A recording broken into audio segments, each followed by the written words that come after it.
Seguramente has visto en alguna ocasión estadios como este o quizás este otro. Notarás que su principal característica y similitud es su cubierta, y si no eres muy perceptivo, quizás pensaste que era el mismo. De hecho, yo los confundía bastante y lo hago todavía. Pero eso me llevó a hacer esta investigación. Navegando por internet me encontré un video bastante antiguo en donde se hablaba de el Silverdome. Les sonará este estadio porque fue el que permaneció abandonado por mucho tiempo y que inclusive apareció en una película de Transformers en un futuro apocalíptico. Por cierto, si quieren que haga una segunda parte de estadios en películas, coméntenlo, y si no han ido a ver la primera parte, se los dejo por aquí. En dicho archivo se explicaba un poco de cómo funcionaba su cubierta y la verdad es que me sorprendió bastante, ya que se hablaba de las maravillas de la cubierta, una tecnología innovadora que cambiaría la forma en la que construimos estadios. Pero si vemos, en la actualidad ya no se construyen estadios así. De hecho, cada vez hay menos y los que aún están en pie han cambiado esa cubierta. El día de hoy vamos a hablar de cómo funcionaba. ¿Por qué fueron tan populares? ¿En verdad eran tan buenas? ¿Por qué ya no se hacen estadios así? Si alguna vez te hiciste algunas de estas preguntas, pues quédate que ya comenzamos. Yo soy Osmani y esto es Manitops Stadium.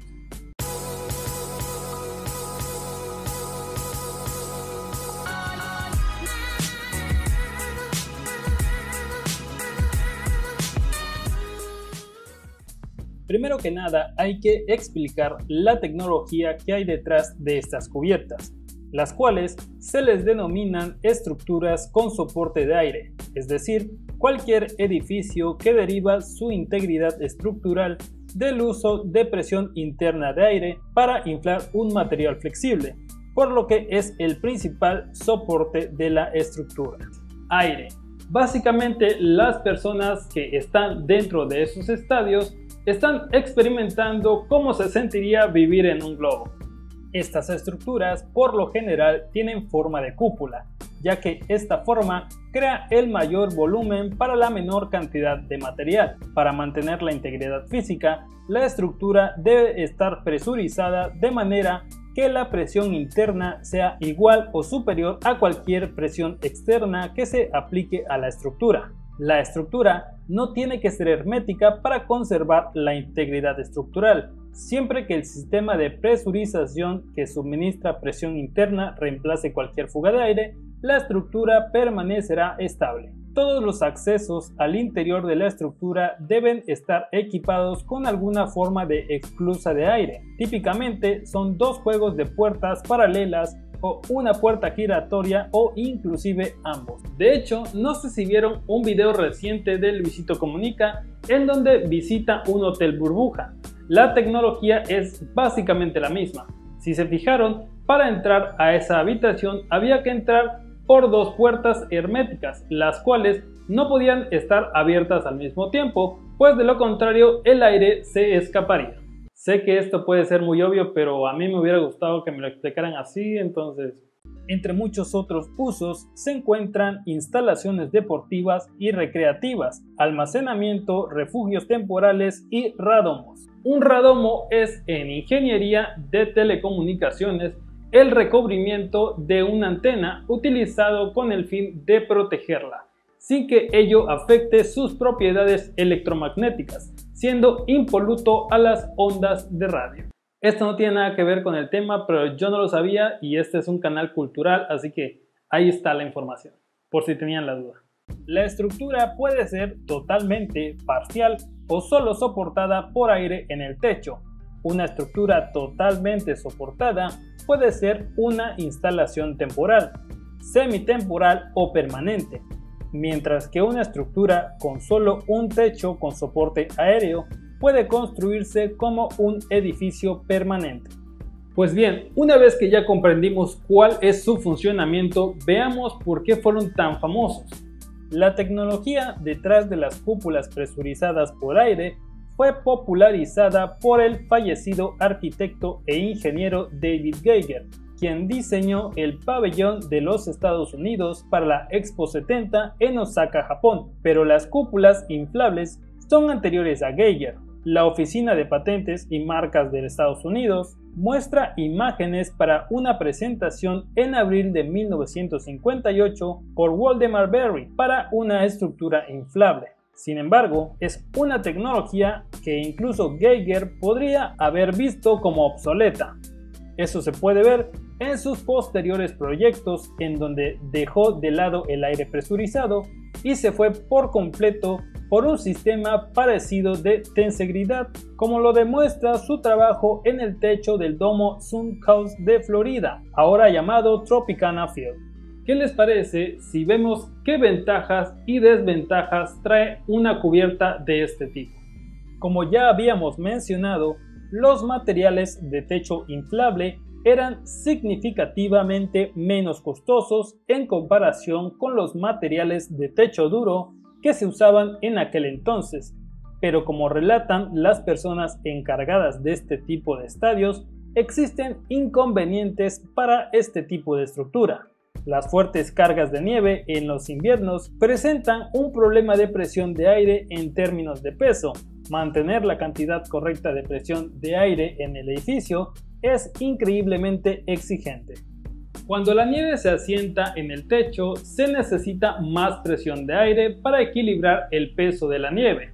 Sin aumentar la presión de aire, el techo se desinfla. En caso de tormenta, el personal del domo calienta el edificio y los paneles del techo con anticipación, derritiendo la nieve a medida que cae. Cuando cae demasiada nieve demasiado rápido y comienza a acumularse en el techo, los empleados son enviados arriba con mangueras de agua de 120 grados para derretir la nieve. En el caso del Carrier Dome, el techo se ha desinflado varias veces, pero nunca se derrumbó. Aún así, según las autoridades en el estadio, la deflación es una preocupación inevitable con este tipo de techos, especialmente en climas fríos. Aunque muchos se preocupan por el potencial de colapso del techo inflable, este es realmente un problema económico más que una preocupación de seguridad, ya que el techo se construyó en una posición desinflada con sus cables al menos a 30 pies sobre el espacio ocupado en todo momento, por lo que nadie dentro del domo se dañaría si el techo se desinflara. La tela también está diseñada para transportar cables y cargas de nieve, y está equipada con varios desagües que descargan el exceso de agua en caso de tormenta. Sin embargo, el techo tiende a comportarse como un plato una vez que se desinfla, ya que llega a un punto en el que no puede drenar. Además de ser económico, el techo inflable permite la entrada de luz natural a las instalaciones, lo que lo convierte en una opción atractiva cuando se construye por primera vez. Más luz natural significa menos demanda de luz eléctrica y calor en el edificio. En un estadio del tamaño del domo, la calefacción y la iluminación de las instalaciones son costosas sin ninguna fuente de luz natural.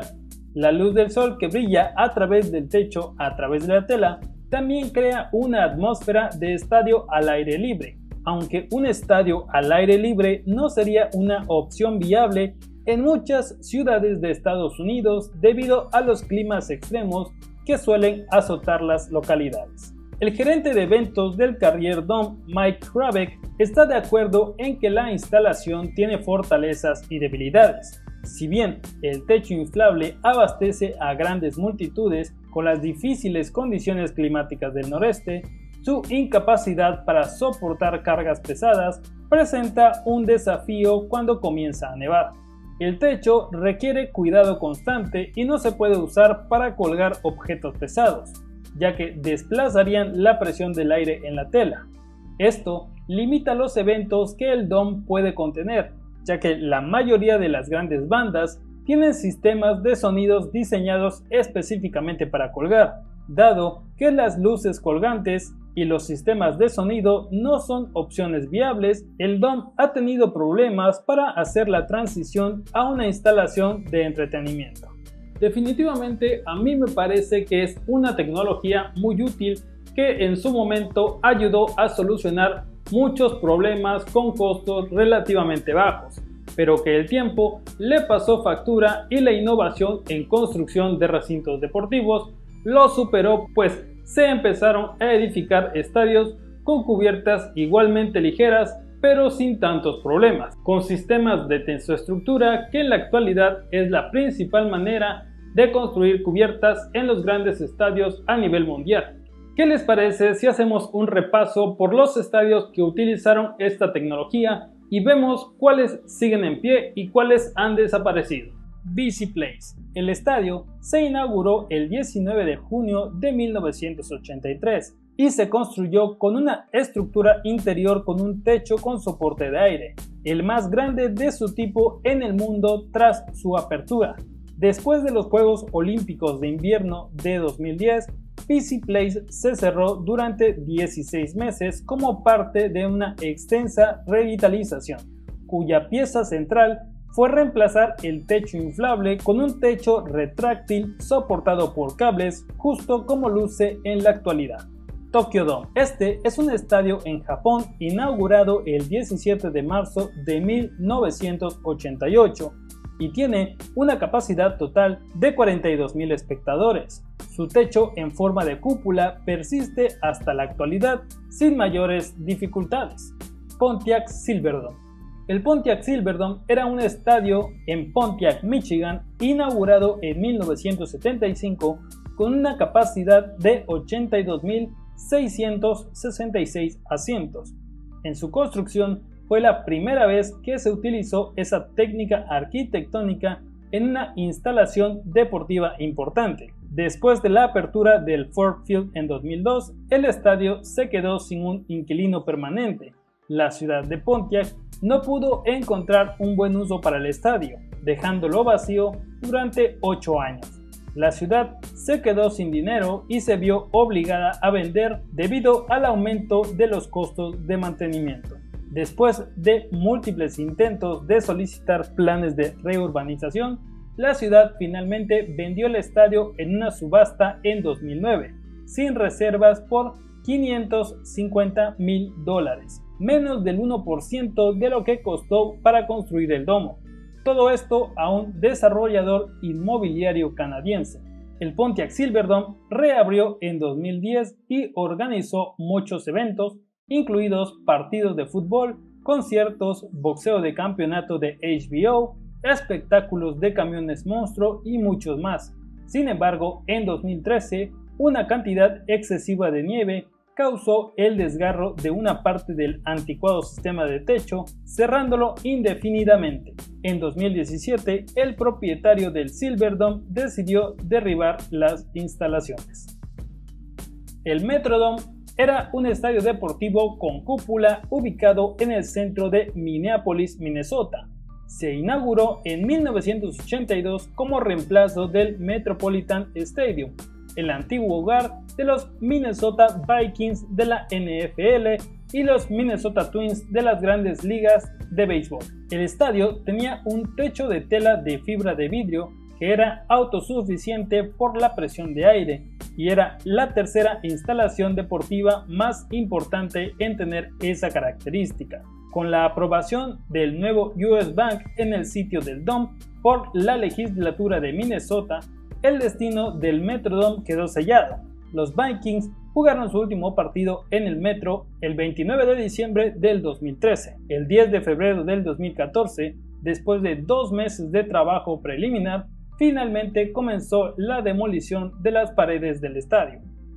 El RCA Dome era un estadio con cúpula en Indianápolis. Fue el hogar de la franquicia de NFL Indianapolis Colts durante 24 temporadas. Se completó con un costo de $77,5 millones, como parte del Centro de Convenciones de Indiana, con los costos divididos entre dinero público y privado.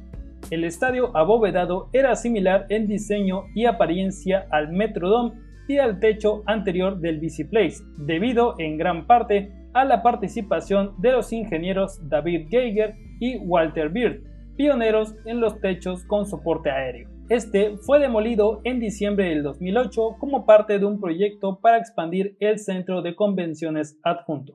Dakota Dome, estadio multipropósito de 10.000 asientos en Vermillion, Dakota del Sur, inaugurado en 1979 por un costo de 8,2 millones.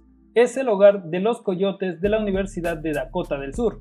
A diferencia de los estadios anteriormente mencionados, este aún existe. Sin embargo, ha perdido su estructura con soporte aéreo debido a numerosos derrumbes en el techo, lo que lo llevaron a su reemplazo por un techo de acero de 13,7 millones en 2001. Actualmente, el estadio luce así. Unidome es un estadio de usos múltiples ubicado en el campus de la Universidad del Norte de Iowa. Se inauguró en 1976 como el hogar de los equipos de baloncesto y fútbol Uni Panthers. La capacidad de las instalaciones para el fútbol es de 16.324 y al igual que el Dakota Dome, las constantes fallas de la cubierta en épocas de tormenta de nieve provocaron que fuera sustituido a finales del verano del 2010. Por último, el Carrier Dome. Este, como sus hermanos, ha tenido muchos problemas con su cubierta, pero en la actualidad están en proceso de cambiarla por una que combina lo mejor de ambos mundos. El nuevo techo ya no requerirá la remoción de nieve durante invierno y se espera que tenga un riesgo de falla mucho menor que el techo actual. El Carrier Dome es un estadio deportivo con cúpula de 49.250 asientos, ubicado en el campus de la Universidad de Siracusa en el vecindario de University Hill, Siracusa, Nueva York. Es el hogar de los equipos de fútbol, baloncesto y lacrosse de Siracusa Orange. De tal forma que prácticamente el único que queda en pie sería el Tokyo Dome de Japón. Sin embargo, en la actualidad esta tecnología no ha muerto del todo. A pesar de que ya no se usa ni se usará por lo visto en proyectos de infraestructura de gran volumen, sigue vivo en los campos de entrenamiento e instalaciones deportivas como canchas de tenis o de entrenamiento. Bueno chicos, coméntenme qué les pareció este tema. ¿Les gustan este tipo de estadios con estas cubiertas pues inflables, básicamente estas cubiertas de globo? La verdad es que a mí me hubiera gustado poder entrar a uno de estos estadios y sentir cómo es la vibra dentro de él, estar como en un globo, en fin, hubiera sido muy interesante. Platíquenme si les hubiera gustado ver uno de estos estadios en su ciudad o simplemente visitarlos. Bueno, sin más que decir, yo me despido una vez más. Mi nombre es Josmani. Por favor, si les gustan mis videos, suscríbanse y si quieren un poco más de información o conocer un poco más de estadios, pues les invito a que nos sigan en nuestras redes sociales que estuvieron apareciendo por todo el video, en especial en Instagram, en donde estamos haciendo dinámicas constantemente para la gente que está muy aburrida en la cuarentena. En fin, sin más que decir, yo me despido una vez más. Mi nombre es Josmani, ya lo dije 2 veces. Hasta la próxima. Bye.